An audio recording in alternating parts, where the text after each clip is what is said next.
Alors Anne, je vous rencontre sur un chemin, dans la forêt, sur un petit plateau. Il y a des arbres en fleurs, des oiseaux. Et quel est votre métier? Alors, je suis psychomotricienne. Je travaille avec des adultes en psychiatrie. Est-ce que, comment vous jugez actuellement l'évolution de votre travail, du système de soins? Alors, les conditions de travail, elles sont de plus en plus difficiles. Moi, ça fait 40 ans quand même que que je travaille, puisque j'ai commencé en 80. Je suis sortie de l'école en 85. Je dirais qu'à l'époque, on avait une approche très humaniste avec la temporalité du soin. Et maintenant, on est dans la rentabilité, on est dans... Moi, j'ai l'impression de faire des actes, des actes, des actes, des actes. On n'a plus le temps d'écoute, on n'a plus le temps d'échange. Même ça, entre nous, le mot synthèse est devenu un gros mot, entre guillemets, c'est du temps perdu. Et on a l'impression d'être au fond du trou. On pense toujours être arrivé au fond, mais on descend toujours un peu plus bas, avec un manque de soignants et des patients. Il y a un psychiatre qui nous avait dit la psychiatrie, c'est devenu un grand entonnoir.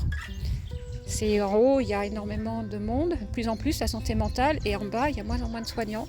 Et on garde de moins en moins les patients, et leur devenir, même eux, est de plus en plus fragile. Alors dans votre institution, qu'est-ce qui se passe quand il y a un patient qui est suicidaire par exemple à l'extérieur? Qu'est-ce qu'on vous dit de faire? Alors en théorie, quand un patient est suicidaire, il doit être hospitalisé. Mais je vais parler de quelque chose de personnel. J'ai une amie qui a eu son fils qui était suicidaire, qui a été hospitalisé, mais il est hospitalisé très peu de temps. Et il est rentré au domicile avec des risques importants. Il a fallu qu'elle fasse des menaces pour que l'hospitalisation soit prolongée. C'est-à-dire que le temps est raccourci. Il faut en 15 jours être remis de sa dépression et se réadapter à l'extérieur très très vite. Donc les patients vont mal, les patients n'ont pas forcément rendez-vous avec un psychiatre. Et parfois, on nous déconseille de les recevoir seuls parce que moi, je suis dans une unité où il n'y a pas véritablement de lieu de consultation. C'est-à-dire que je fais en plus. Et si je me retrouve avec un patient suicidaire, faut que je me débrouille. Je ne peux pas appeler un médecin parce que le médecin il n'est pas là ou parce qu'il est sur l'unité d'hospitalisation. Donc ce n'est pas de la consultation, c'est purement administratif. D'accord. Et quel est le sentiment que vous avez par rapport à ça, cette évolution et la gestion du risque suicidaire?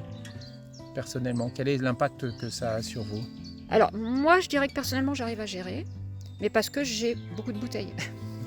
Et que je me dis, mais le jour où je m'en vais à la retraite, il y a une jeune qui va arriver, qui ne saura pas forcément évaluer non plus, etc. Et qui va se retrouver... elle ne va pas tenir le choc parce que moi j'ai des réflexes. Je sais, j'ai une pratique ancienne. Donc je sais ce que je dois faire. Je me suis déjà heurtée avec des médecins pour avoir pris le téléphone, appelé les pompiers, etc. Alors qu'on m'a dit que je n'avais pas à le faire parce que c'est la responsabilité de tout individu. Je ne dis même pas en tant que soignant. Je sais ce que j'ai à faire et je le fais. Mais quelqu'un qui est plus jeune, qui n'a pas les mêmes réflexes, qui va arriver, qui va se trouver confronté avec une hiérarchie, qui va lui dire non mais tu fais pas, tu reçois pas, vaut mieux que le patient il soit chez lui. Moi je dis il va mourir chez lui et puis nous comme ça on est propre. Les gens ne tiennent pas le choc et vont pas. C'est pas possible de continuer à travailler à l'hôpital dans ces conditions-là. Et par rapport à cet impact sur les soignants, est-ce que vous avez eu... qu'est-ce qu'on vous dit par rapport aux émotions et aux sentiments des soignants? Est-ce que vous avez eu des formations à ce sujet ou qu'est-ce qu'on vous a dit? Il y a quelques années, j'avais été très choquée. En fin de formation, c'était on nous formait pour être tuteur de soignants, de nouveaux arrivants dans l'établissement, qu'ils soient jeunes ou moins jeunes, mais nouveaux arrivants. Et à la fin de la formation, il y avait une analyse des pratiques. Et en analyse des pratiques, on nous a dit qu'on ne devait absolument pas parler de nos émotions, mais uniquement des faits. On reprend, on revient en arrière, on ralentit et on donne que des faits. Mais le soignant ne doit plus parler de ses émotions.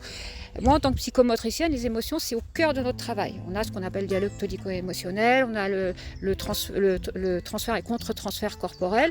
Donc je dis souvent, je travaille avec mes tripes. Donc pour moi, c'était pas possible. Donc j'ai dit, mais non, vous faites si vous voulez au niveau infirmier, mais moi, pour les psychomotriciens, c'est impossible. Et d'ailleurs, quand on parle d'analyse de pratique, d'en mettre en place dans l'établissement, je demande pour les psychomotriciens quelque chose de différent. Mais j'ai trouvé ça scandaleux, c'est-à-dire que c'est comme si les infirmiers, les aides-soignants n'avaient pas le droit d'avoir des émotions. Alors, quand il y a quelque chose de très grave, on va faire un retour d'expérience. Donc là, ils vont pouvoir éventuellement parler, mais le reste du temps, non. Et quelles conséquences cela a pour vous, d'après vous, sur ces soignants? Ils sont usés psychiquement. Alors si l'équipe, nous on est une équipe qui tient le choc depuis une quinzaine d'années. Donc les gens arrivent quand même à parler entre eux, il y a une psychologue, ça circule, la parole circule. On peut se défouler, etc. Mais s'il y a la moindre distension dans une équipe, je pense que c'est catastrophique. Et quelles conséquences cela a sur les patients et les familles, ce genre de fait que les soignants n'aient pas le droit d'avoir des émotions et des sentiments? Est-ce que vous avez vu des choses par rapport à ça? J'irais, nous, dans notre service, on a quand même des infirmières qui Qui ont de la bouteille.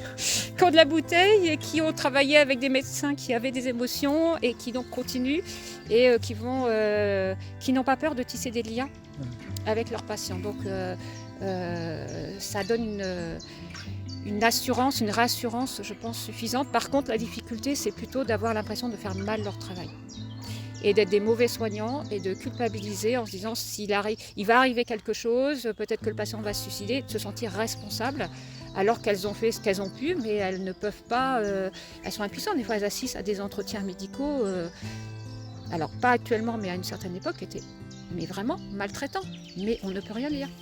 Les entretiens médicaux, c'est-à-dire que les médecins maltraitaient les... Il y a eu des médecins maltraitants, du genre, bon tant pis je dis, hein.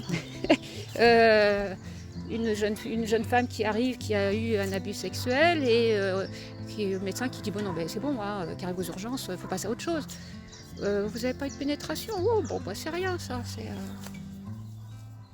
Waouh. Voilà. Et parce que moi j'ai eu des patientes qui, quand je leur dis allez aux urgences, elles disent ah non, si c'est un tel, j'y vais pas. Donc ça aussi, ça a quand même des choses. Alors là, ça c'est un problème qui a été réglé. Mais ça veut dire que ça a existé et qu'il y a des patients qui ne se rendent pas aux urgences parce qu'ils ont peur de se trouver face à certains médecins.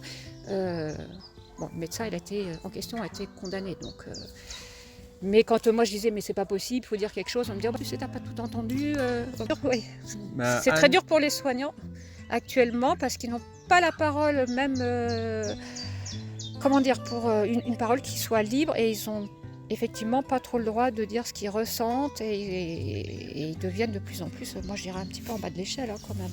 Il y a le pouvoir médical, et dans le pouvoir médical on n'écoute pas non plus forcément suivant la formation des médecins.